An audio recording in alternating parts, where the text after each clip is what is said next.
Selamat pagi, salam sejahtera. Ini keputusan terkini yang menggemparkan daripada Anwar Ibrahim apabila beliau menolak cadangan mengurangkan dominasi Melayu dalam perkhidmatan awam. Baru-baru ini tular di dalam mana-mana media sosial dan juga menjadi sangat hangat apabila melibatkan tentang komen daripada seorang pemimpin daripada DAP iaitu Ramasamy yang mengatakan bahawa dominasi Melayu harus dikurangkan dalam perkhidmatan awam, kata beliau. Ini menjadi buah mulut di mana-mana yang begitu hangat. Namun demikian, yang menggembirakan kita ialah apabila Anwar Ibrahim sendiri mengatakan bahawa cadangan ataupun pendapat Ramasamy itu ialah pendapat peribadi beliau. Namun demikian, kata Anwar, semua kritikan dan pendapat boleh diberikan. Namun demikian, Anwar kata itu pendapat peribadi Ramasamy, tidak menunjukkan atau tidak menggambarkan pendapat DAP apalagi untuk Pakatan Harapan. Hari ini Anwar Ibrahim menolak cadangan mengurangkan dominasi Melayu dalam perkhidmatan awam. Perdana Menteri Anwar Ibrahim berkata kerajaan tidak akan mempertimbangkan cadangan supaya reformasi dilakukan untuk mengurangkan dominasi orang Melayu dalam perkhidmatan awam.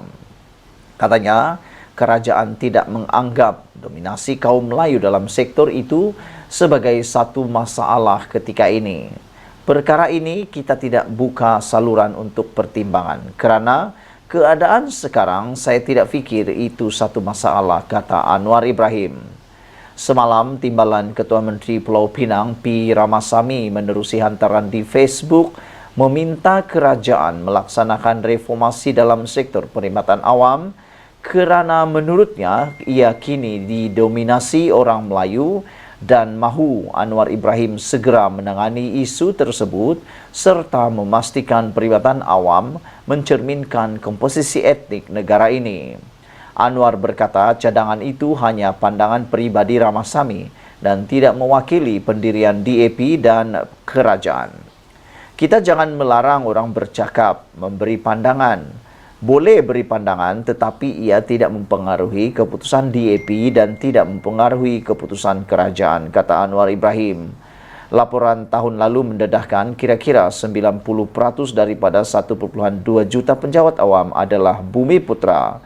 Saudara-saudara sekalian, berkaitan dengan isu ini juga ialah apabila ada beberapa pihak daripada laporan yang kita telah terima mengatakan bahawa mereka mahu supaya P. Ramasamy kalau boleh dipecat daripada ketua ataupun daripada Timbalan Ketua Menteri Pulau Pinang kerana mereka kata hal ini telah menyinggung perasaan orang Melayu. Seorang lagi pemimpin daripada parti UMNO turut menyelar tindakan P. Ramasamy menimbulkan isu tentang perkara ini.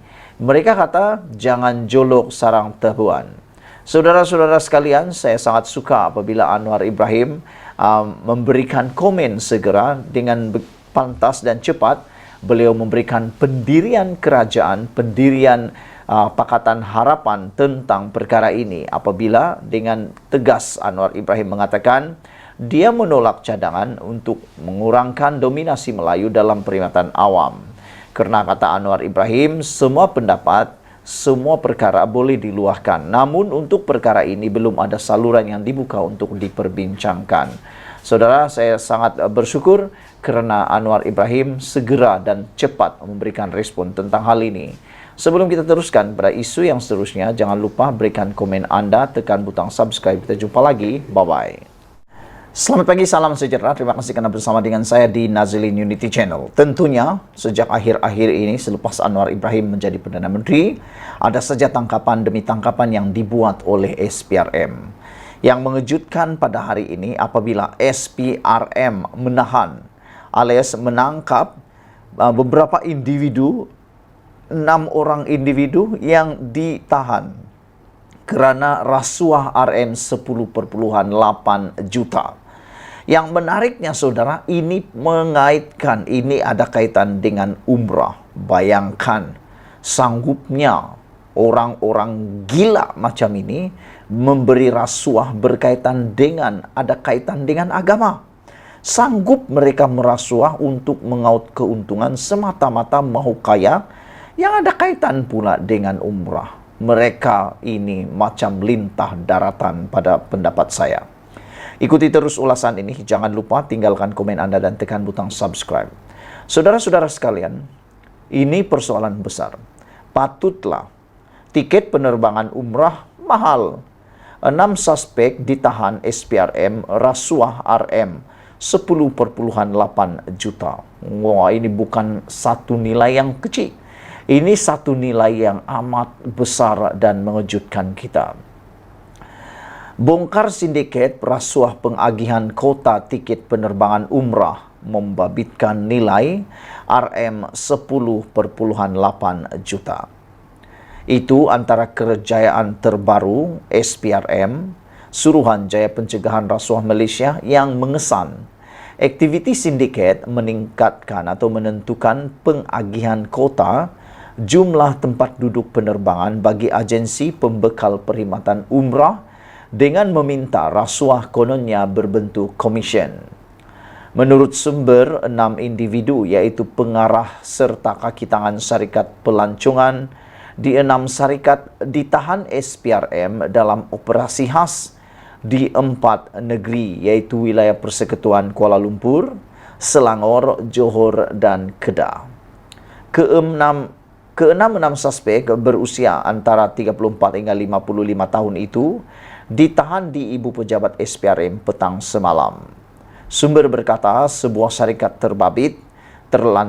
dilantik sebuah syarikat penerbangan antarabangsa sebagai ejen tunggal untuk mengurus dan mengagihkan kuota tempat duduk bagi setiap penerbangan mengerjakan umrah. Modus operandi sindiket ialah mengenakan bayaran rasuah berjumlah antara RM50 sehingga RM250 bagi setiap kuota tiket jemaah umrah. Bayaran ini bagi memastikan agensi umrah mendapat kuota tempat duduk dan dalam setiap penerbangan dijadualkan. Sindiket ini dipercayai sudah menjalankan kegiatan ini sejak tahun 2018 lagi.